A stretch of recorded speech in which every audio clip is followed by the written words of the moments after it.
guess that means we are live now and the computer finally has set it. Well, welcome to Count the Bucket. As you guys can see, we're changed up a little bit here. Amber is not with us right now. She may be able to come on a little bit later. We're not really 100% sure. So, get an update here. As you guys know, around the country right now, we have big storms going on. Even at my house right now, I've got a thunderstorm going on. So, hopefully, my power don't kick. But we got a great stand-in here in Matt, who has joined my show just on Thursday on Backstop Banter. Matt, how we doing today? We are doing great this fine Saturday. Basketball's upon us, summer league, so it's very exciting to see all the young players going in action, seeing how the draft picks look, and just excited to talk about basketball. And I was really excited about possibly, and Nick, he was actually going to jump on here too with us because Nick has kept up with the G League and how the summer league is going a lot better than I have. And honestly, work has been overwhelming right now, and I haven't been able to keep up with much of the draft and how things are going. But I was able to look at some highlights earlier yesterday, so I've got to see how some of them are doing, and so I'd like to get into that a little bit. And of course, Amber, Nick, whenever you guys get whatever you can do, hop on here. We would love to have you back on here. Of course, I guess not back because they haven't made it yet, but even Nick about 30 minutes ago said his power had been flickering. So, and I don't know if that's a hillbilly term, flickering, but hopefully you guys know what that is, off and on.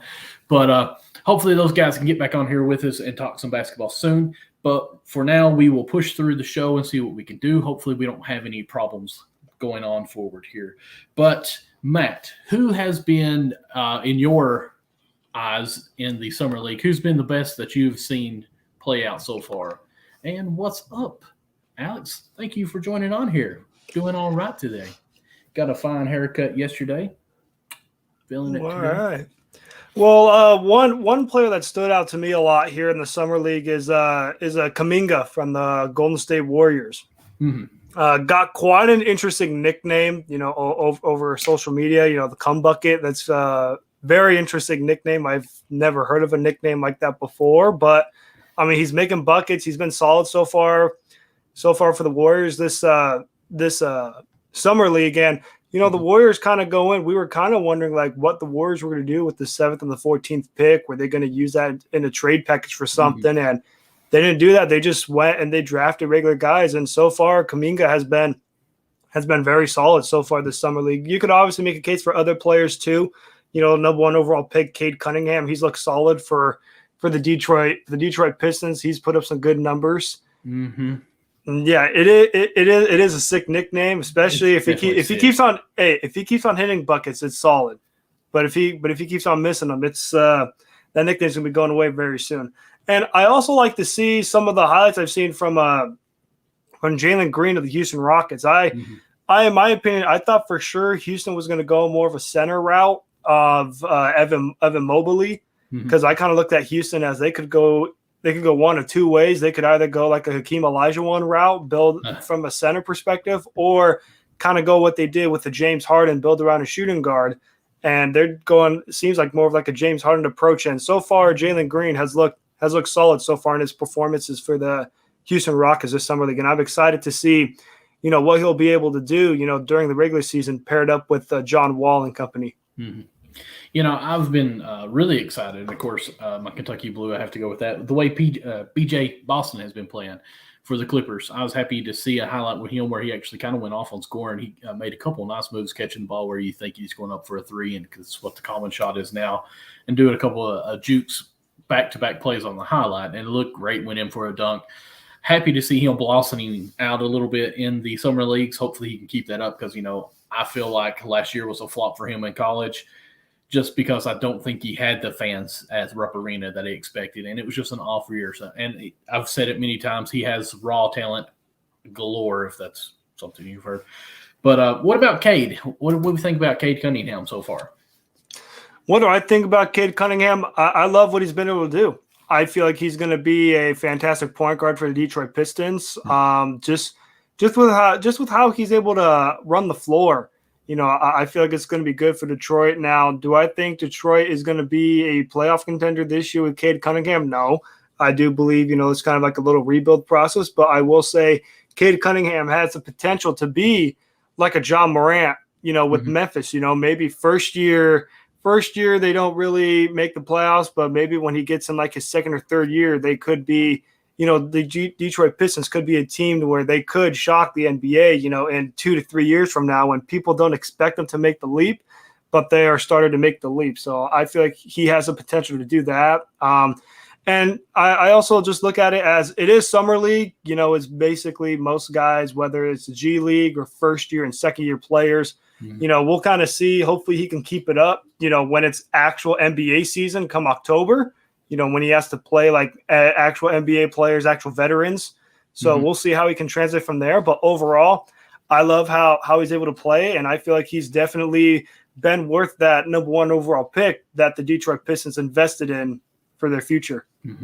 I think Detroit could be a team very soon to come up in the East to actually be relevant a little more. Amber, in my paper behind my head here, she actually says that she thinks Cleveland is going to make the playoffs this coming year. So we've been watching that. We're going to keep it written down and see how that plays out. And obviously both teams is going to be from the rookies, from their young core guys there to actually is going to move them forward on that. I think she is smoking a little bit of that RX hemp we sell about Cleveland being in the playoffs next year, but that's okay. She's not here to defend herself, so I won't go much into that. What about the Jalen's? Have you been able to keep up with either Jalen going on right now, Jalen Green? I've been able to keep up a little bit. I love, like I mentioned earlier, I love what I see out of Jalen Green from the Houston Rockets. I was, like I mentioned earlier, I was slightly shocked because I kind of look at the team as, you have John Wall, you have Kevin Porter, but it just kind of came down to Houston basically looked at that draft and they said Jalen Green is the best available guy. Besides Evan Mobley or Jalen Suggs, they probably judged him and said, you know what, Jalen Green, you're our best guy. Let's just get best available and go from there. And he has not disappointed. He's had some solid performances. Even in his debut game, he was solid in that front. And even Jalen Suggs with the Orlando Magic. I was actually shocked that he fell to number 5. I thought for sure he would go to Toronto at number 4, just because you look at the Raptors of the team that they had. I thought it makes sense for the Raptors to get him, but the Raptors took Scotty Barnes instead, which then in turn made the Orlando Magic select Suggs at number 5. And I think it's been great so far for Orlando. And Orlando's build is making a good path right now. There's so far rebuild has been started and so far been looking good, especially when you have 2 top 10 picks. You get to see those guys perform in the summer league. And Jalen Suggs so far, he's not disappointed. I'm looking forward to seeing how well he plays for Orlando. And they could be one of those teams to where, they could be a sleeper. Especially with how the NBA playoff format is this year. It's the same as last year where you have your 1 through 6 clinched and then 7 through 10 is a play-in. And if you're Orlando and if you could find a way to get a 9 or a 10 seed, anything's up in the air because it's like March Madness, one and done. You could get on a hot streak. You go from 10 to 7, or you could go from 10 to 8. Anything can happen there. So we'll see what happens there. I'm excited to see what Jalen Suggs can bring to the table in Orlando, and I think it's going to be something special to watch. The only thing that's sad now is that Suggs has injured a thumb, apparently, and he will not be playing the remainder of the summer league. So I hate that because this is more of a developing chemistry. Well, I won't say too much of chemistry, but just developing your individual players, especially the young, the rookies like that, getting some transition time there. Because we know from NBA to college is a huge different speed and all that that's going on right now. I even think back from my high school to college playing, like even that was so much more faster. I was not prepared for that. And this is that time for a college to pros, that little transition time that you can get a lot of experience with that. Now I think it's going to actually hurt him some. But before he got hurt, I was all in on Suggs. I actually was thinking this guy might be the rookie of the year the way he was playing. So who knows what's going to go on with that. And let's see, I already talked about my BJ and Cade. Anything else that you've taken from the summer leagues that you've been excited about? And what I'm excited about that'll come up shortly in the future, I hope anyways, is that we've got a couple of our Unwrapped Sports Network guys that are in Vegas right now watching these games. Aaron's there. He's been there for a few days. I think Perry and Christian are going to be down there very soon, if not already. So I can't wait to get them guys on the show and just talk about their experience on that, what all they've seen firsthand on that. Yeah, I bet it'll be an awesome experience. Another thing that I like to point out that I love to see during the summer league has been a Liangelo Ball. You know, him being on the Charlotte Hornets, he's had a solid performance. I think one of the games he had, he was just fantastic from three. I think he had like, you know, almost 20 points, and he made like four or five threes. You know, he looked solid in that game. I just love seeing Liangelo Ball play, especially for the Hornets with his brother LaMelo. You know, I mean, if Liangelo could keep it up, maybe he could possibly make a roster spot, maybe, because, you know, like we mentioned, like a lot of people look at Summer League as kind of like, oh, you know, not a lot of people really pay attention to it. It's just first and second year players. But there are some players on there that play like their roster spot is on the line. Like they go into that Summer League and they kind of say, like, look, if I want to make this roster, make this team, I got to ball out, or else I'm gonna be stuck on a G League squad or not even make the cut for the roster. So, you know, if Liangelo could keep this up, he's got a very good possibility to make the Charlotte Hornets roster. And I also got to say one last player that I'd like to point out, and I think it's cool that he's been in the Summer League right now, has been also on the Detroit Pistons, Luka Garza. I mean, the kind of story he had with Iowa, I think he was one of the greatest Iowa basketball players in their program. Seeing him putting up some decent numbers in Detroit, I think it's been great. You know, it'll be interesting to see if he makes a final roster cut, but, you know, hopefully he can keep it up. And, you know, let's see if he could keep it focused. Obviously, the main focus in Detroit is going to be Cade Cunningham, but, you know, if Luka Garza could keep on playing well or keep on playing some solid minutes, you can maybe see him on the Detroit Pistons, whether that be a starting center or a backup center getting some limited minutes.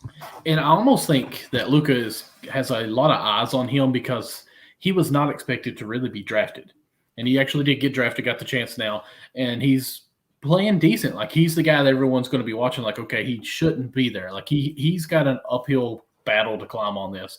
And I think it's a lot of terms that I've always heard. He's like a fish in the fishbowl tank. All eyes are on him, waiting for him to fail. So kudos to him that he's doing good. I, for one, didn't think that he would be doing as good as he is right now. And I hope he continues to do good. But someone else that I'm happy that is playing well is someone for the Knicks. He's a 2-year player. It's Obi Toppin. I said Obi. That was weird. Toppin. Even today, I think he had 31 points against the Pistons on 12 of 20 shooting, 2 from 5 from the three-point line, and 3 or 4 from the charity stripe. So I think it's even good for the Summer League on the second-year players. I look back, I remember Devin Booker playing in the Summer League his sophomore year, and how it was just more of a transition for him as saying, okay, this is when I'm supposed to dominate, so this is where I've got to get the mentality to dominate. So, you know, a lot of times we think of the Summer Leagues just being strictly for the rookies, but even in this case, like even Toppin here, it's showing how he's supposed to play with confidence more, and it helps out these sophomores that we overlook that part of the game as well. Yeah, definitely. Especially if the rookie doesn't have a good year, like Obi Toppin. He was selected high, I believe. If I'm not mistaken, last year he was like the 8th pick.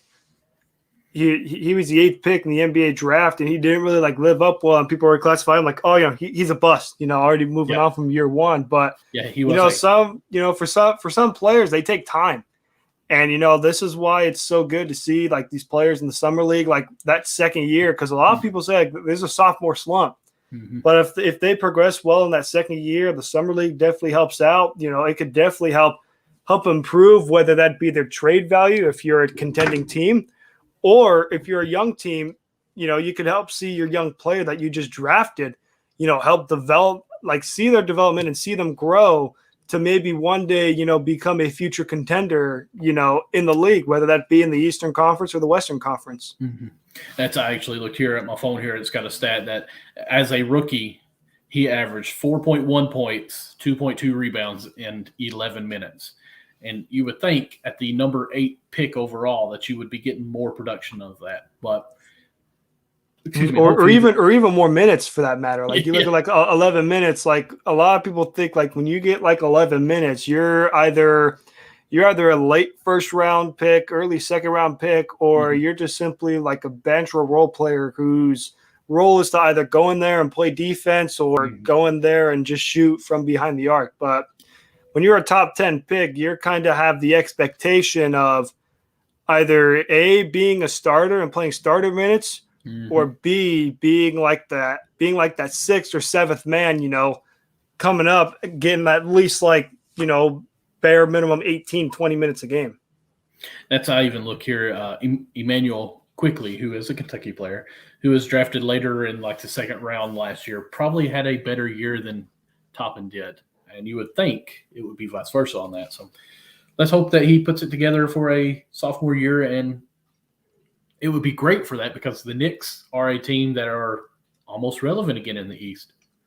Yeah, especially with last year, Tom Thibodeau, I believe, winning Coach of the Year, bringing the Knicks up to a 4th seed, which not a lot of people expected, including myself. I thought for sure the Knicks were going to be one of those teams where they're going to be near the bottom or just barely squeaking the playoffs on their first-round exit. But what do? They shock us all. They get the 4th seed. I mean, they still lose in the first round to the Hawks in 5 games, but just them getting there and being that 4th seed kind of shows that they have the potential to be something, especially, with their addition of Kemba Walker in the offseason. Like, I know you have Emmanuel Quickly, who's been putting up some solid numbers. But if you could have those solid numbers as like a 6th man, and you have Kemba Walker, if he could find a way to bring back his groove, then the New York Knicks could be right back in that same spot, 4th, 6th seed, especially we have a coach like Tom Thibodeau who is going to get a lot of his guys, whether that be playing a lot of minutes or just trying to motivate the troops up. I think he's going to be able to make this Knicks team a more, like you mentioned earlier, Michael, a relevant team. Like the New York Knicks are going to be relevant. Now, I don't think they'll be relevant as title contenders, right, but I think they're now in that stage of a playoff contender. And what I mean by that is a team that we know that can make the playoffs. Maybe win a playoff series, maybe find a way to go on like a Cinderella run, but nothing too spectacular. Like now, I just want to see if the Knicks can now live up to expectations, because now the expectation is you were a 4th seed last year. You're pretty much bringing back most of the same squad. You're adding Kemba Walker to the team. Now what are you going to do? Are you going to be able to keep that 4th seed, or was it a fluke? Like, did you just get lucky because 72 games were played and you got on a hot streak? Or is this team actually legit? Because we've seen teams in the past to where they go on a hot streak, they have a solid year, and then the next year they completely fall off, and it was known as a fluke. Like, I mean, look at the Toronto Raptors. They were a consistent playoff contender, won the title in 2019, and they've kind of steadily, declined. Now we kind of look at 2019 as kind of like a, maybe that was a fluke. Like that was their one all-in move, and they got it, and now it's just rebuild, retool. Well, I wouldn't really consider the Raptors a fluke because, they had Kawhi Leonard playing there who they lost in free agency, who was their main star. So I understand what you're saying, and I do agree with you to a perspective. But with the Raptors, I would say no, and now they're trying to move on from what they did have. But I think the Knicks, unfortunately, is going to fall to a division that has gotten better. Every team has gotten better pretty much. I mean, you're a 4 seed, and you had the Heat that basically flopped last year, COVID, injuries, and everything else. The moves they have made has already put them up past the Knicks right now. You're going to have the Bucks back. You're going to have Philadelphia maybe in the same spot around there. Thunderstorm, hopefully that didn't come on the microphone. But and then, of course, obviously the Nets. So I think 6 is where I'm going to put them, 6 or 7 spot for next year. I think Atlanta is going to move forward in that as well. I think they go 5 to maybe 4 for them.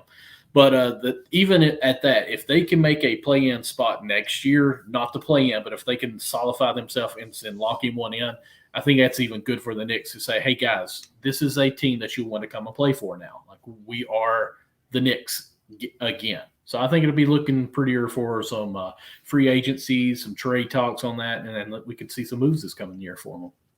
Yeah, definitely. I would say from the Knicks side of things, I would definitely love to see if they want to try to explore the trade market, like especially for a guy like a Bradley Beal. I know Bradley Beal, he wants to stay loyal to the Wizards. He wants to stay there. But there comes a point in time where if you're Bradley Beal, you just have to look out. You just have to look out for yourself on how badly you want to win a championship. Now, don't get me wrong. We love to see when players stay loyal to their team. We love that. We love when they stay through, the thick and thin, the Kobe Bryants, the Tim Duncans, the Dirk Nowitzkis, staying with their team from start to finish. But what sets them apart is they were winning while they stayed with the team. Like Dirk Nowitzki, yeah, he may have only won one championship, but they were consistently a playoff team. With Dirk Nowitzki for most of his career. Tim Duncan, when he was with the Spurs all 19 years, won 5 championships. Kobe Bryant, all 20 years on the same team, won 5 championships.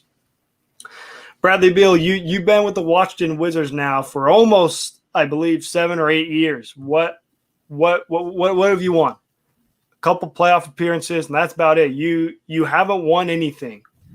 And the team has shown that they're not willing to build around you. Like you had your guy in John Wall. It did not work when you separate ways. You try to bring in Russell Westbrook to try and spark it up again, and you are at 8 seed and you lose in 5 games. Now, and you just recently traded away Russell Westbrook to the Lakers to bring in some young pieces. If you're Bradley Beal, you have to look at the team situation and say, man, they look like they're going into rebuild mode. Get me out of here. Get me to a team where I know I'm in a good spot to contend, whether that be a team like the Denver Nuggets who have the young pieces to trade. And if Bradley Beal goes to Denver, that's a title contender.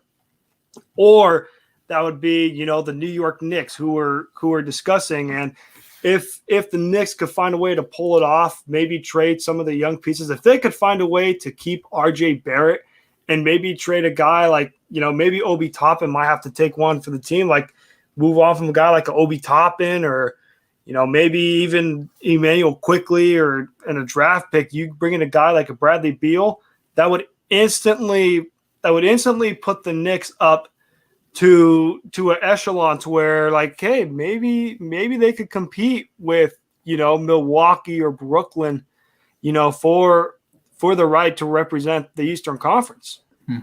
Because if we're being honest here, if we're looking at the Eastern Conference, there's pretty much only 2 teams that you could pretty much guarantee are going to rep the Eastern Conference. And in my opinion, that's going to be either the Milwaukee Bucks or the Brooklyn Nets. I think after what we saw last year in the postseason, now granted, Miami, they did have a lot of injuries. I think the moves that they've made, they could be up there as well, especially when you have Eric Spoelstra.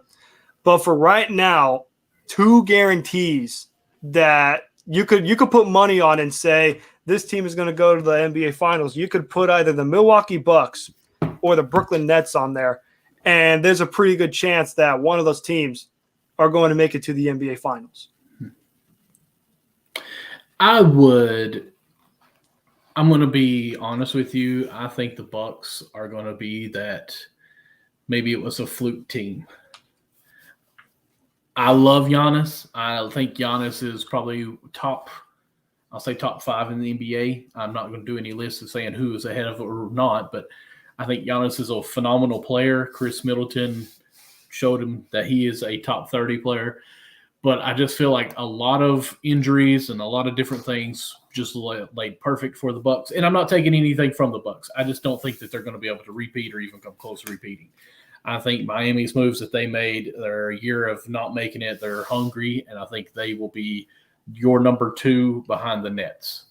Ooh, you think the Miami Heat could be a number 2 seed? In the East, yeah. Oh, now that is a spicy take. You think the Bucks would be the number 2 seed? I think so. I personally think how I would do my rankings is I would go the Nets 1. I think the Milwaukee Bucks have a very good chance to be a number 2 seed. And then that 3rd seed, I honestly think it's wide open. I think 3 all the way down to a play-in 10, I think it's wide open. Like, you can make a case for Miami. If Miami's healthy, like we've seen what the Heat can do. When they were fully healthy, they made it to the NBA Finals. So we know the capabilities there. As much as I don't trust this team, but I still feel like they could be a team not to sleep on, the Philadelphia 76ers. Yeah, they're still a team that can't make it past the second round, but you still can't sleep on the fact that, Philadelphia, they have one of the best centers in the NBA in Joel Embiid. And when Joel Embiid is healthy, we saw he was in the MVP race. Like, he was pretty much the clear favorite to win MVP until he got hurt and sustained all those injuries. So you can't sleep on Philadelphia. Now, they could very much underperform in the playoffs, which is known to happen a lot. But you also have to look at the fact and say, Philadelphia, they were the number 1 seed last year. Mm-hmm. A lot of people look at Brooklyn and Milwaukee and say they look better. But from the standings point, the Philadelphia 76ers, they were the number 1 seed. And I also want to see, the Atlanta Hawks. I mean, they had such a phenomenal year with Nate McMillan, who they basically put in, partway through the season, and they just took off. You look at like the Pacers and the Hawks, 2 different perspectives. The Pacers, they move on from Nate McMillan and they go on a steep decline. The Hawks move on from their coach. They get Nate McMillan and they go on a rise where they go on a hot streak. They get the 5th seed and they make it all the way to a Cinderella run to the Eastern Conference Finals. And not only did they make it to the conference finals, they pushed the Milwaukee Bucks to 6 games. I mean, we're talking about a team to where they had no responsibility in the conference finals. Like a lot of people thought, like some people even thought they couldn't win a playoff series. I mean, I was one of those. I thought the Knicks were going to win just because, got to ride with the Knicks, right? Story run. But they beat them in 5. But I also think when they beat Philadelphia last year, that was kind of like what shocked me and kind of sent the message of like, hey, this Hawks team is legit. Like Trae Young and company, they're not going to go anywhere. Like they're going to be like the Atlanta Hawks remind me of kind of like what the Grizzlies were with like the grit and grind. Like when they had Gasol, when they had Conley and Tony Allen, yeah, they may not have been like a title contender, but the Grizzlies at that time were always a team where you look at it and say, this Grizzlies team is going to force you 6 or 7 games. Like you're going to have to earn it. Randolph. Exactly, Zebo. Like you're going to have to earn it. Like whenever teams have to play the Atlanta Hawks in the playoffs, like from now anyways, hopefully they're going to have to earn it. Like they're like the Philadelphias, the Milwaukees, the Brooklyns, even the Miami Heats of the world. You're going to have to earn it against the Hawks because it's not going to be easy. This isn't going to be a 4-game sweep, 5-game easy pushover gentleman sweep. No. The Hawks are going to grind it out. They're going to make it an interesting series, and you're going to try to have to get the job done. I just think, and I was even looking it up here, I just think this roster of Bam Adebayo, Jimmy Butler, Kyrie Irving, Victor Oladipo, and PJ Tucker, that 5 is a solid 5 with Hero coming off of the bench. Even Markieff Morris as well. I just think that lineup is – even Duncan Robinson, who I didn't even mention there. Did you like that catch? It's quick, wasn't it? I know. But I agree with you on Atlanta Hawks. I think if I was a betting man, that would be the team I would bet some money on just to make some type of a run. And I think if I were to do that, I would go to mybookie.ag and use the promo code USN100 because it would deposit that I made. It would double my first deposit. So all you guys out there, if you are in the betting world and you haven't used MyBookie, go to mybookie.ag and use promo code USN100, and me and Matt will double your first deposit that you make through USN. That's right. And if there's like any bets where you could bet like a team and a series, if you got the Atlanta Hawks, you should be looking at those 6 and 7.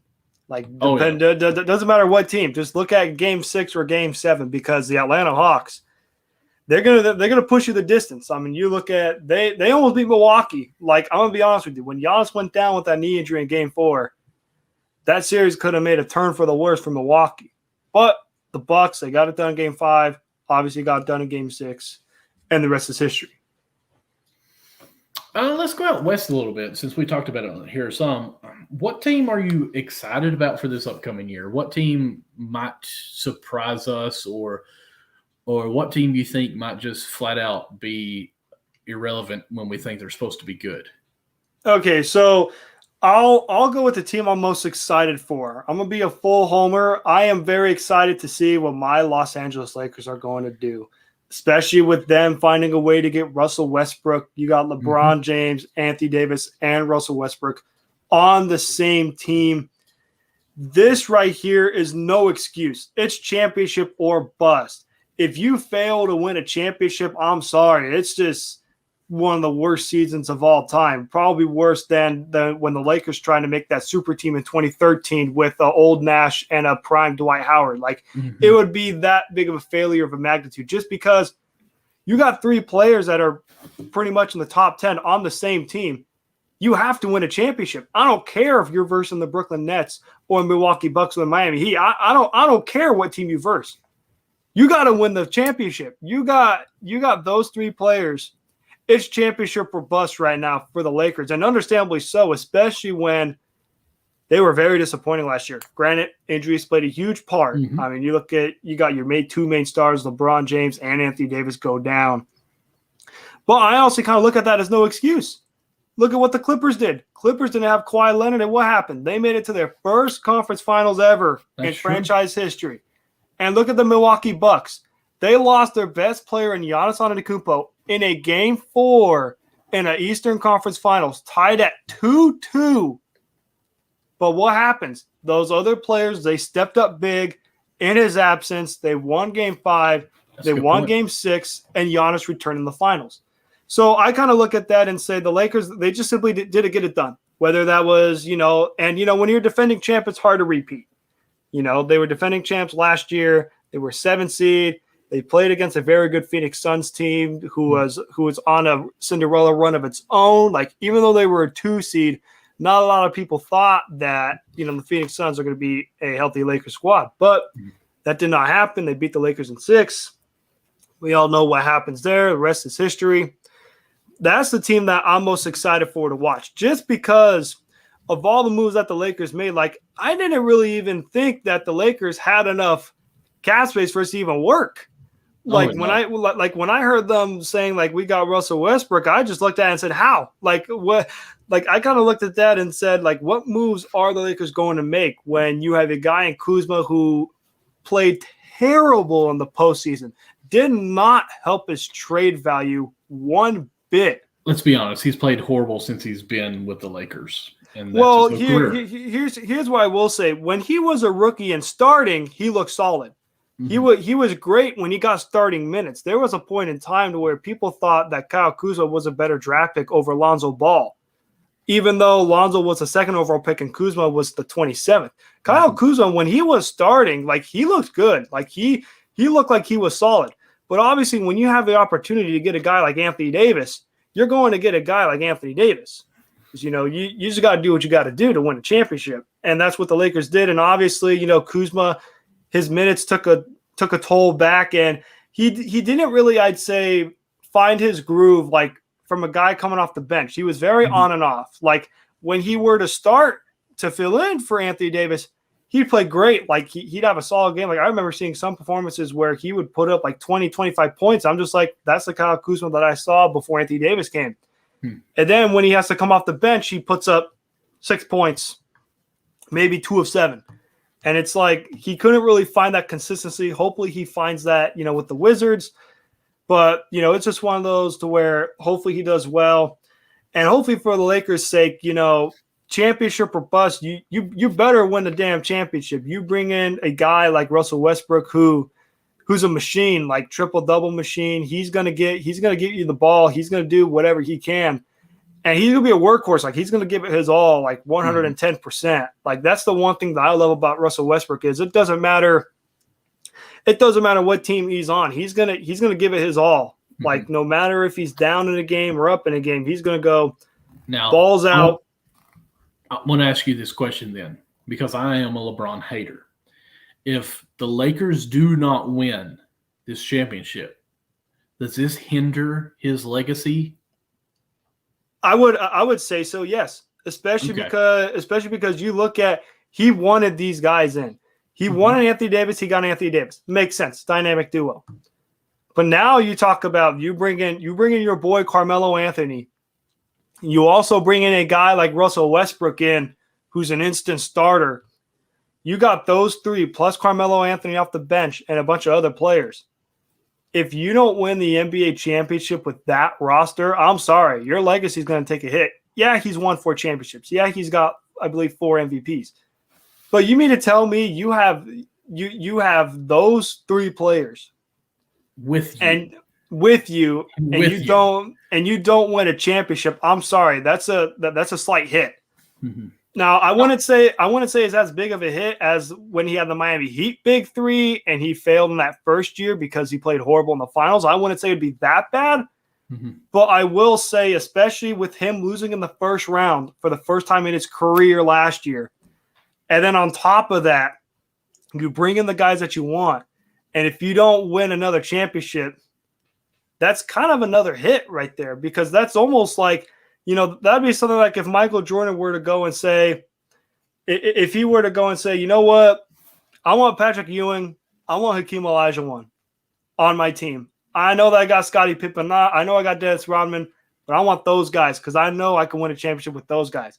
That'd be like MJ saying, just bring me those three. And if MJ would have failed to win a championship, it would take a hit. That would be like LeBron saying, I want Westbrook, I get Westbrook. I want Anthony Davis, I get Anthony Davis. I want Carmelo Anthony, I get Carmelo Anthony. If you have the guys that you want and you don't win a championship, that's going to take a hit just because, like, you want your guys and you want to win a chip and you fail. Now, here's what I will say. If he fails to even make it to the NBA Finals, then the legacy hit will be even bigger. Just because of the fact of, like, you can't even make it out of the Western Conference with that. Like, come on, buddy. Like, that in itself, I think, if LeBron finds a way to somehow – now, I hope he makes the NBA Finals. I really do. But if somehow, some way, the Lakers fail to make it to the NBA Finals, I think it would be an even harder hit on his legacy, almost the magnitude of him failing in that 2011 Finals against the Mavericks, just because it would be in a way of, you mean to tell me you have three players that are top 10 in the NBA and you don't even make it to the NBA Finals? That would be as bad as what happened with the Brooklyn Nets last year. Like the Brooklyn Nets, you had KD, Kyrie, and Harden, and you failed to make it to the conference finals. That's bad. Now, granted, they did have injuries and stuff, but still, you had those three players and you failed to make it to the conference finals. That's bad. Now, a team that I believe could surprise us, I believe that could very well be, I mean, it's hard, especially in the Western Conference. You got a lot of teams up there, but I'm going to honestly say the Golden State Warriors, just because you look at the fact of the Warriors, they missed the playoffs again, and that's the second consecutive year. Well, they were in the play-in game. Well, they were in the play-in game, but they went from – okay, so they were in the play-in game. I'm with you. And they failed to make top 8 for the second year in a row. Mm-hmm. Now you have Clay returning. You have Draymond Green. You have Andrew Wiggins. You have Steph Curry once again inking another big contract, which he so desperately deserves. And now you have your draft picks. Kuminga's doing solid. I believe the Warriors are going to be one of those surprise teams to where they could very much be back to their dominant ways like they were, when they had that 5-year run of making it to the NBA Finals. I truly believe if everybody stays healthy, if Klay Thompson still shows his old form like he had before his injuries, these Golden State Warriors could be a very legit team. Like, the Warriors have the potential to be top 4 in the Western Conference if they are fully healthy, if Steph keeps on playing like an MVP like he has been the last 5-6 years, and if Klay Thompson returns to form, if Kuminga keeps on being solid, if James Wiseman keeps on developing well, then this Warrior squad has a potential to be top 4 in the Western Conference and could very well maybe even be one of those teams like the Atlanta Hawks, to where they may be a 4th or 5th seed, but they can make it to the conference finals, and even like the Miami Heat in 2020, make it all the way in the NBA Finals. They have the potential to do that. That would be a team that I am most looking forward to. It could be a surprise team. Now, a team that I could very well see dipping from last year to this year, I honestly would say is the Phoenix Suns. Okay. The reason why I say is the Phoenix Suns is because of Chris Paul. Chris Paul last year was in year 16, and he's been on quite a run. I mean, he's known for every team he goes, success goes. Started off in New Orleans, turned them into a playoff team. Traded to the Clippers, turned them into a playoff team. Goes to the Houston Rockets, turns them into a championship contender. If he does not, I will to this day state that if Chris Paul does not get hurt in Game 5, the Houston Rockets would have beaten the Golden State Warriors. They would have gone to the NBA Finals and beat LeBron James I'd say in 6 games, and Houston Rockets would have had an NBA championship, and James Harden would still be in Houston to this day. And then even when he gets traded to the Oklahoma City Thunder, nobody gave the Thunder a chance. What does Chris Paul do? Oh, absolutely. Gets them a 5th seed and pushed the Houston Rockets to 7 games. And look at what he did to the Phoenix Suns last year. Now, the Phoenix Suns, before the 8-0 run in the bubble, they're one of the worst teams in the NBA. They looked lost. They looked horrible. What do the Phoenix Suns do in the offseason? Bring in 2 main pieces. Jay Crowder, Chris Paul. The rest of the team was pretty much the same. And they find a way to win 50-plus games, get a 2 seed in the Western Conference, and they make it all the way to the NBA Finals. I just don't know if Chris Paul can keep this up because he's entering, I believe, if I'm not mistaken, year 17. It's somewhere around there. Because he had year 16. He's entering year 17. I'm just not sure if he could keep it up. And I also look at, from a standpoint of, we've seen teams to where they make it the NBA Finals one year, and the next year, they kind of take a little dip of performance. Unless if it was the Warriors and the Cavaliers from 2015 to 2018 when it was just either one of those teams. But we've seen like the Toronto Raptors. They make it to the NBA Finals. They win a championship. Next year, lose in the second round. The year after that, miss the playoffs. Miami Heat, same situation. They make it to the NBA Finals in 2020 last year. And then the next year, they fall to a 6 seed, and they get swept. Even the Los Angeles Lakers, you win a championship. Next year, bounce to the first round. Now for the Phoenix Suns, you make it to the NBA Finals. You had everything fall perfectly. The Lakers were banged up and a 7th seed. And then on top of that, you go up against the Phoenix Suns. No, I'm sorry, not the Phoenix Suns. The Denver Nuggets without Jamal Murray. A lot of people forget Jamal Murray in the bubble, he was one of the best point guards in the league. He looks like it, and he led the Nuggets to the Western Conference Finals. You beat them in 4. That's why #Suns in 4 was born. And then on top of that, you're playing the Los Angeles Clippers, and Kawhi Leonard goes down, and you beat them in 6 games, and you make it to the NBA Finals. And for the Phoenix Suns, when the Milwaukee Bucks were fully healthy, the Phoenix Suns obviously couldn't do it. They ran out of gas. Obviously, they were up 2-0, and they lost 4 straight. Now I just look at Phoenix and simply say, was that it? Was that their last chance? I mean, I firmly believe, I thought that was Chris Paul's best opportunity to get a ring, and he let it slip. I don't think he's going to get another ring, another opportunity, just because the fact of the matter is, almost every team in the Western Conference got better, and the Phoenix Suns pretty much stayed the same. Lakers got better, obviously, by getting Russell Westbrook. Warriors are going to get better with Clay returning in the draft picks. Denver's going to get better when Jamal Murray returns fully healthy, so on and so forth. The Clippers are still going to be the Clippers. They made it to the Western Conference Finals. Yeah, they may not have Kawhi Leonard, but even though they didn't have Kawhi Leonard, they still look like a respectable team, especially with Paul George. So it's just one of those to where I felt like it was a missed opportunity for the Phoenix Suns on them winning a championship. And I think come next year, I think they're going to take a slight dip of performance. I don't think they're going to be that same 2-seed Phoenix Suns that we saw last year. Now, I do believe the Suns will still make the playoffs. I just think it's going to be more along the lines of a 5th seed all the way down to a play-in 10th seed.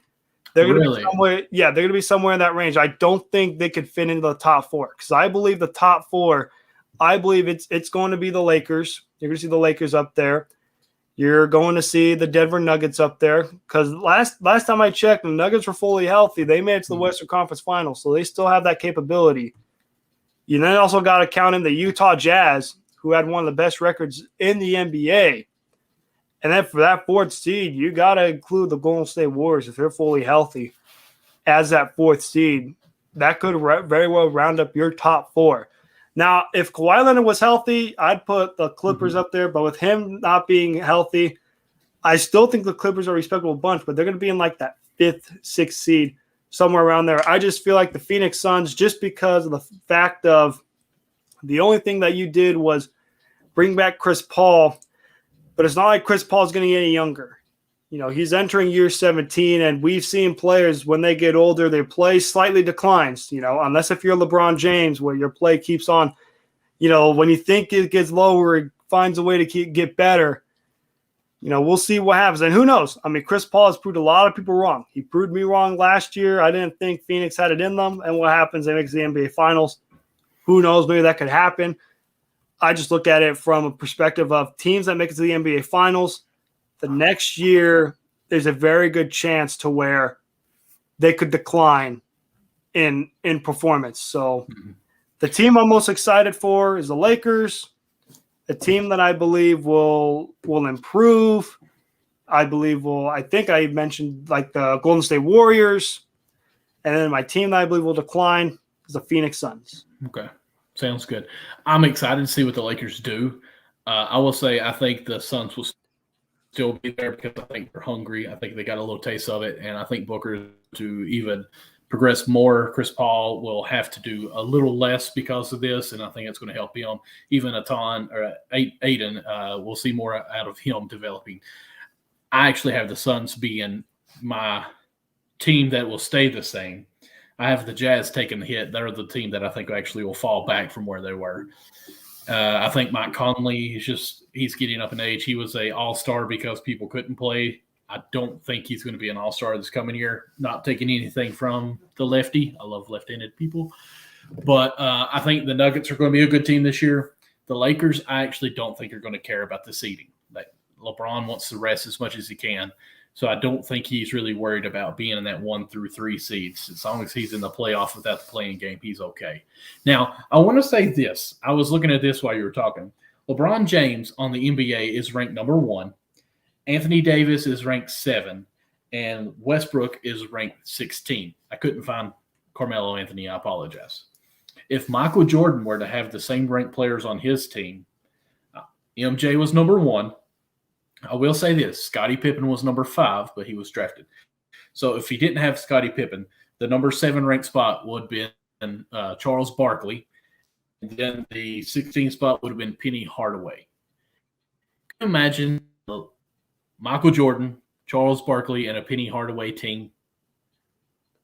Just think about that.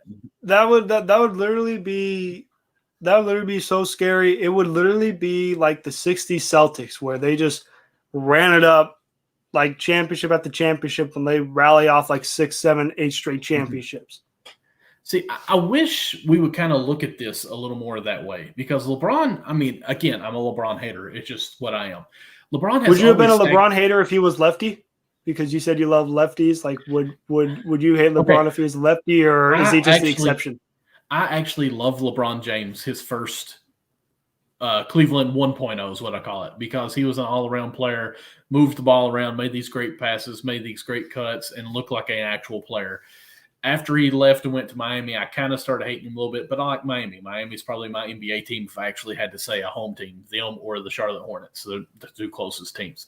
So I was okay, but I was a little upset. When he went back to Cleveland and brought the other guys and basically started blank with the roster, said, I don't want any of these guys, got them out, that's when I started hating him. So he's went 3 different places now, because you got to say Miami, back to Cleveland, and then like the Lakers, where he just basically says, these are the players I want, you make it happen. If you were to look at some of the rankings of these players that would have been playing with Michael Jordan, I don't think the outcomes would be the same of what LeBron has had with Michael Jordan. I think Michael Jordan would have won a ring every time. You cannot tell me in the 90s, Charles Barkley, Penny Hardaway, healthy because he was ranked 16th overall, and Michael Jordan would ever not make it to the finals. No, ever. It would probably be like the 90s Bulls if MJ didn't retire. Like the Bulls had 2 3-peats in the 90s. The only reason why they didn't 8-peat was because MJ decided to take a 2-year absence. Mm-hmm. I feel like if MJ has those 3 players of that same stature, they probably rally off all 8 straight. Oh yeah, because MJ's competitiveness, Charles Barkley round amount of rebound, and you got Penny Hardaway. I mean, come on, that's just like stealing candy from a baby. Yes. And even still, MJ even still had solid teammates. He still had himself. He still had Scottie Pippen, Horace Grant the first time around. Then the second time around, he still had him. He still had Pippen, and then he had Dennis Rodman. So he still has a solid supporting cast. It's just, if you add those, man, that's just if you add those, they might as well just run the whole 90s decade. Oh, yeah. And I'll even say without Scottie Pippen on that team, if you have Charles Barkley, Michael Jordan, and Penny Hardaway with, we'll say, Rodman, because, I mean, he wasn't considered that great of a player. Now time has passed. People are like, he's a genius. Best rebounder, best defensive player. He's a PJ Tucker of our time now. I think even that, I mean, I feel like we give a lot of slack for LeBron and his team building skills. I mean, if any other player had these type of players playing on their teams, I think without a shadow of a doubt, it would be a ring or bust. And there's been a lot of times that he's not got these rings, and we're just like, oh, he didn't have no help. What's exactly the team he wanted? Yeah, and even you can make the case of last year, like they were the defending champs, and injuries really played a huge part in the Lakers' downfall, but they had the talent, they had the capabilities. The Lakers were literally a top 3 team in the Western Conference before injuries. And because the other guys couldn't step up, they fell all the way down to 7, all the way down to the playing games. And they faltered in the first round. Like there comes a point to where, like, for the Lakers this year, that's the only reason why I say championship or bust. Because you get the players that you want. And their stature in the NBA. If you can't win a championship with these 3 guys, I'm sorry, your legacy has to take a hit. Regardless of what happens. I don't care that one of your star players is injured. You still have a solid duo. You have to find a way to win. Like even if, as Charles Barkley says, street clothes Davis, even if he gets hurt again, there's going to be no excuses because you also have Russell Westbrook still there. You also have Carmelo Anthony. Now, it's not the same Carmelo Anthony as his prime. This ain't prime Melo. This ain't, they say U.S. Olympics medal Melo or hoodie Melo. It's regular come off the bench Melo. It's just one of those to where the spotlight is once again going to be on LeBron James and the Lakers. And it's going to be all about, can he do it again?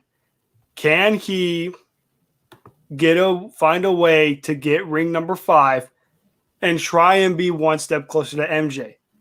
Because if he fails to do it this year, it's going to be very hard to convince those people who are all for MJ to try and persuade. It's going to be very hard to try and persuade LeBron that LeBron is greater than MJ quotes. It's going to be very hard to persuade if he doesn't get it done. Now, if he gets it done, I think you could have a conversation.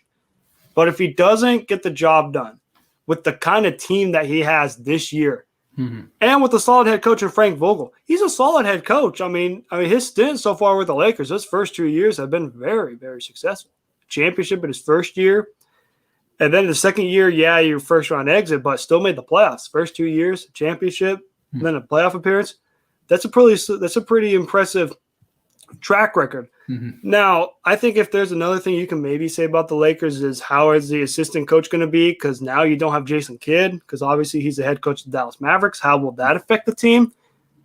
I think it'll be very minimal, just because you got 3 players who are near the top in the NBA. There are no excuses. Same thing you can make the same case for the Brooklyn Nets this upcoming year. There's no excuses. You got KD, you got Kyrie, you got Harden. You better make the finals this year. We understand last year. We give you a slight pass because of injury, and you went through Greek Giannis Antetokounmpo, who basically proved that he's one of the best players in the NBA, had one of the greatest postseason runs we've ever seen. We could give you a slight pass for that. But this year, Brooklyn Nets, Los Angeles Lakers, if that is not the NBA Finals this upcoming season, then it's basically a failure for both teams. Or one of the teams. If one of the teams get there, obviously it's not a failure for that team. Right. But if it ain't the Brooklyn Nets and the Los Angeles Lakers NBA Finals this year, then it's not a whole failure for the NBA, because sometimes we like to see the underdogs. Sometimes we love to see a Milwaukee versus a Phoenix. Mm-hmm. Teams that haven't either A, never won a championship, or B, haven't won it in over 50 years. We love to see those kind of stories. We love to see markets. Most watched finals. We love to see markets like a Phoenix, Arizona, or a Milwaukee, Wisconsin get attention. Like, people love LA. People love Miami. People go there all the time. Yeah, we get it. Or like the Golden State versus Cleveland, or like we love to see when it's different markets. Like even like when the Dallas Mavericks made the NBA Finals. We love to see a market like Dallas, Texas be in the NBA Finals. We love to see those. But this is the kind of year to where we might have to expect the big finals. The LA versus New York. Mm-hmm. It has to be the Brooklyn Nets versus the Los Angeles Lakers, or else it's a failure for one of those teams. For both of them. Yeah, or even both. If both of them somehow don't make it to the NBA Finals, then one, you have to tip your cap off to the whole league, just because it shows that it doesn't matter what kind of players you have. You got to be able to go out there and prove it. And it also shows you can't buy a team to win a championship. You got to like develop them through the draft and stuff. And two, it just also further shows that the conferences are legit. Mm-hmm. The Western Conference and the Eastern Conference this year are going to be very exciting to watch. Like I'm excited to see like who's going to round out like the 5 through 10s. I'm excited to see who kind of rounds those out, because I feel like in this NBA, you can make a case for the top 4 in each conference. Hmm. You can make a top 4 in the East. You could easily say Brooklyn. You could easily say Milwaukee. You can make a case for Miami. Yes. And then for that 4th seed, you can make a case for any team. I mean, hell, you can maybe even say the Boston Celtics.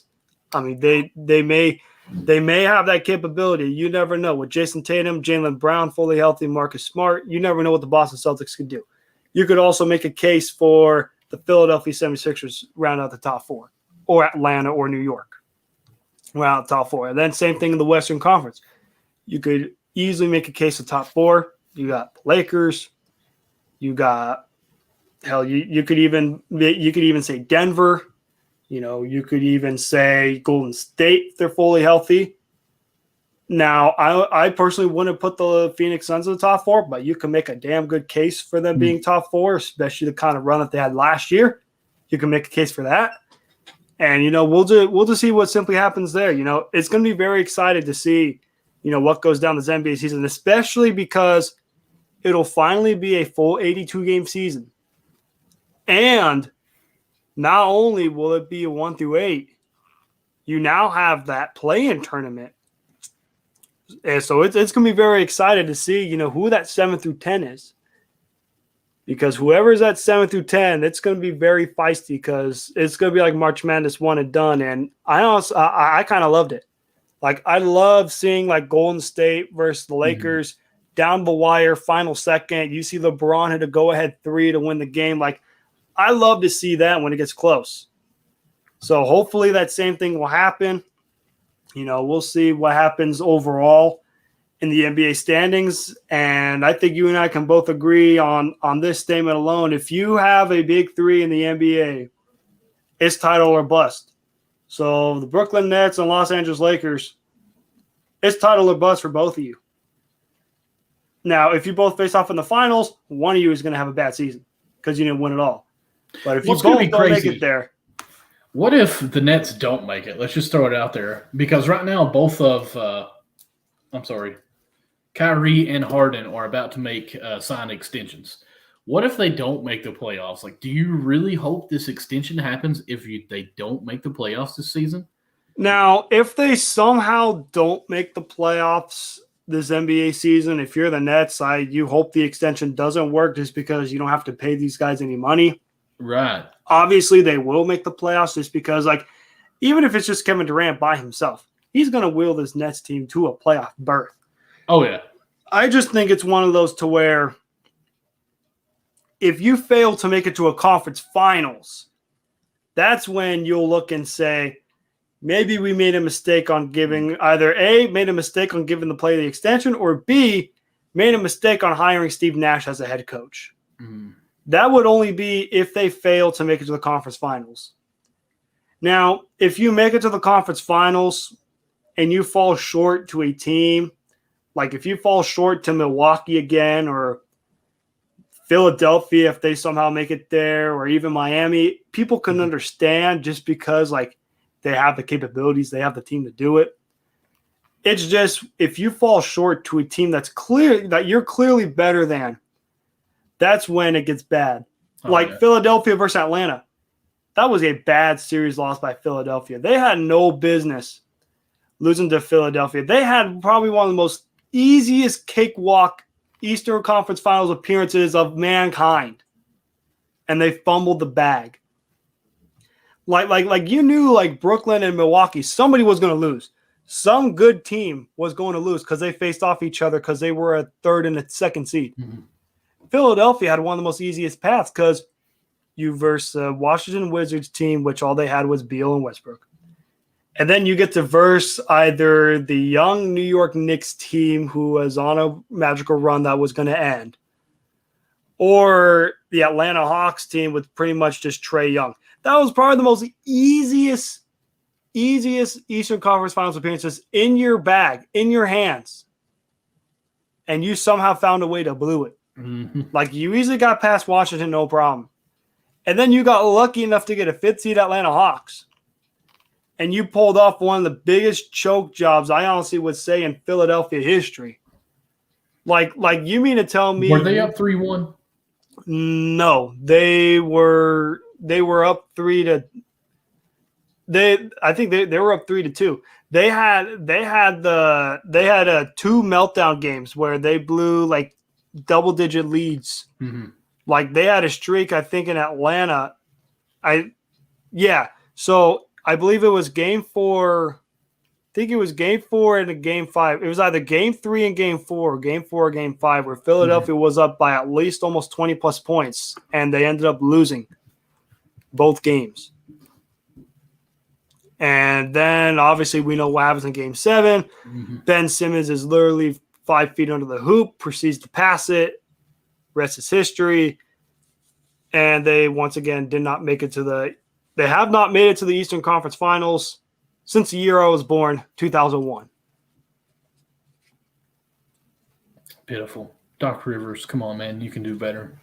Exactly, especially when this was probably one of Doc Rivers' easiest paths to make it to a conference finals. Yes. And he failed. It also does not help Doc Rivers when that same Clippers team that you had last year, without Kawhi Leonard, with Tyronn Lue, made it further, and it was harder. The Clippers were down 0-2 both rounds. Hell, they were even down 3-2 against Dallas. They were down 0-2 and then down 3-2, and they found a way to win. And then you're down 0-2 against the Jazz, and they win 4 straight. I would just say that Doc Rivers is pretty sore about that right there, and he may need to go to rxhemp.com and use the promo code rxhemp/USN to get 15% off of his order of anything that he wants to put on there, because I bet you he's going to be sore over this for probably years to come and need to be like a monthly subscriber. So if you got any aches and pains, shoulder problems, lower back pains, go to RX Hemp, use promo code RXHemp-USN for 15% off your total orders. And one thing I will say for Doc Rivers this year, he needs to make it past the second round. I don't care if you got to verse the Brooklyn Nets or the Milwaukee Bucks in round 2. I don't care. You have to make it to the conference finals, or else your tenure as a head coach in Philadelphia is a failure. Because the reason why the 76ers fired Brett Brown was because he couldn't get the team over the hump past the first round, and you hire a veteran like Doc Rivers, who got lucked into a championship because he had a big 3 and had playoff success with the teams that he's been on. You brought in Doc Rivers to get over the hump, to make it to a conference finals, to make it to an NBA finals. If he fails to make it past the second round again, Philadelphia is not an easy market. If you lose in Philadelphia, they will boo you. They'll let you hear it. Oh, yeah. Like they're one of those markets to where you better live up to your billing, or else they're gonna let you know. Oh, you're done. Exactly. Like you'll be finished. Look at what happened to Carson Wentz. Carson Wentz was living it up, having an MVP-like season. Injuries derailed him, and what happens? He gets booed out of Philadelphia, and now he's in Indianapolis hobbling. Mm-hmm. Philadelphia is probably one of the hardest markets to try to appease, because if you do well, they expect excellence.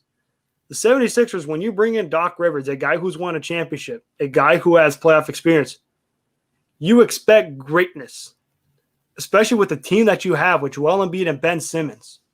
You expect excellence. And to have the meltdown that you had last year, where you, like I mentioned earlier, clear gift-wrapped path to the Eastern Conference Finals, guaranteed at bare minimum 3 losses heading into the conference finals, and you let it slip away. Like, I mean, we're talking Doc Rivers may be on the hot seat after this year if he doesn't make it past the second round again.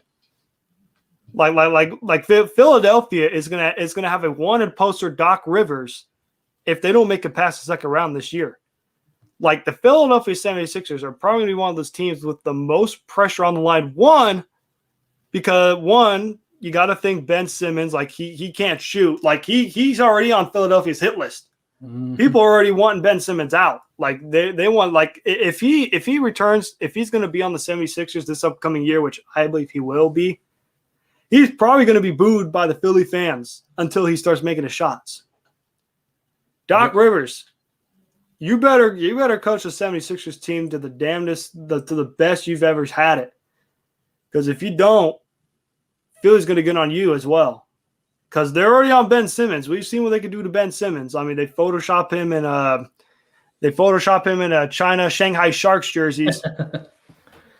They're gonna Photoshop you in a retirement home if you don't find a way to get this team past the second round. So Philadelphia have to get it together, or else something's going to give, because it's too long. The process is over.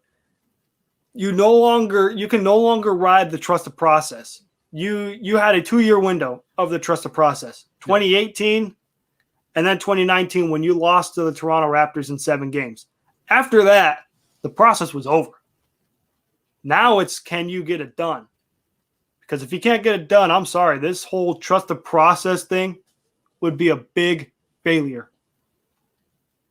Yeah, I think it's make a big push, or it's time to go ahead and say we've messed up and the process didn't work.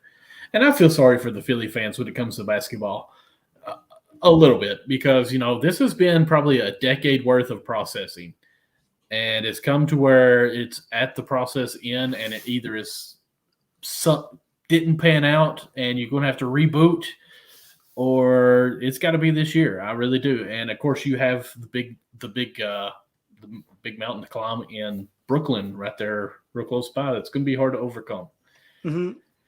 And you also have to look, I'm sorry to interrupt. You also have to look out of the whole trust the process, 2 players out of the whole process, Ben Simmons and Joel Embiid. Really? How are you going to say trust the process and you only have, for what seems like 4 or 5 years of just straight putrid, mediocrity ever since like 2012, when they were an 8 seed, when they were an 8 seed and only beat the Bulls because Derrick Rose's knee just blew out. What have the 76ers done ever since then? It was the whole trust the process motto. Got Okafor. That was a big flop. Got rid of him. Whiffed on Okafor. Whiffed on Nerlens Noel. Biggest whiff in history in Markelle Fultz. I mean, I'm glad he's doing okay in Orlando. Mm-hmm. But, I mean, you could have had Jason Tatum on this team with Joel Embiid and Ben Simmons. And instead you go with Markelle Fultz. The kid didn't even have a jump shot. He struggled so hard. He couldn't exactly. He couldn't even. He looked like Shaq on the free throw line, and at least Shaq had a point guard. As a point guard, at least Shaq had a 50% chance. Markel Fultz had less than a 50% chance. It was bad.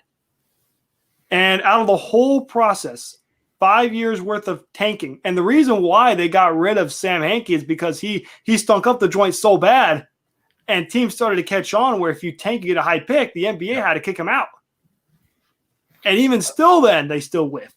I mean, really, the Philadelphia 76ers almost brought tanking to life themselves. Like, we always knew there was tanking going on, but they really they made it evident. They made it evident to where they look at their team and they said, you know what?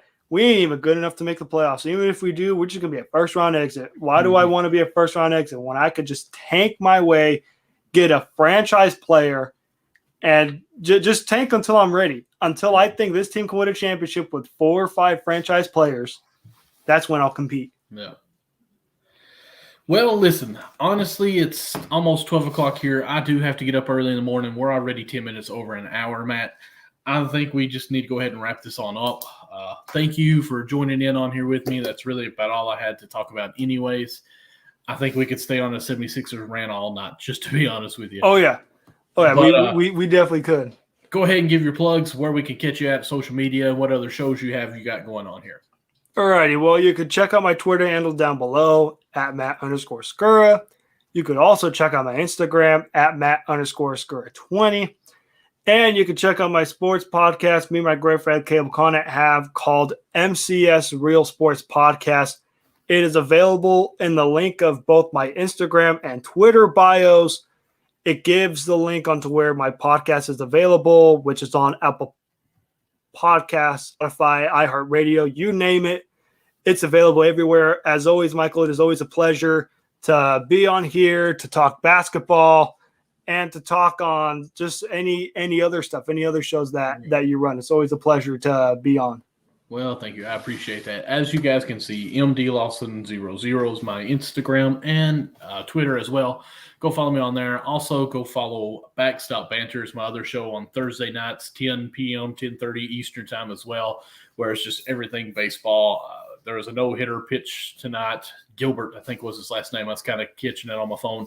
Apparently, it was his very first time starting in the MLB. So kudos to him. First night playing, no-hitter. That's pretty awesome. But also, go subscribe to everything we have. As always, our YouTube channel is Unwrapped Sports Network, where every show that we have goes through there. So definitely subscribe to that and put on the notifications for every time a video comes on. You get the notification on for yourself. Sorry, you got a notification now. Also, check us out coming up soon. I think next week, there will be no Count the Bucket. Amber has some big news to share. I don't know if she's wanting to share it yet. But next week, we will definitely have to have a no-show because, one, I have a fantasy draft going on with a mini vacation for the weekend, and I will not be able to do the show. But we look for the week after that. I want to say it's like the 31st. I'm sorry, that's of July. 28th. 28th, I think it's going to be the 28th when we should be back with the show. So, Matt, again, thank you so much for joining. Guys, go check us out on podcast as well. All of our good stuff there. Have a great one, guys.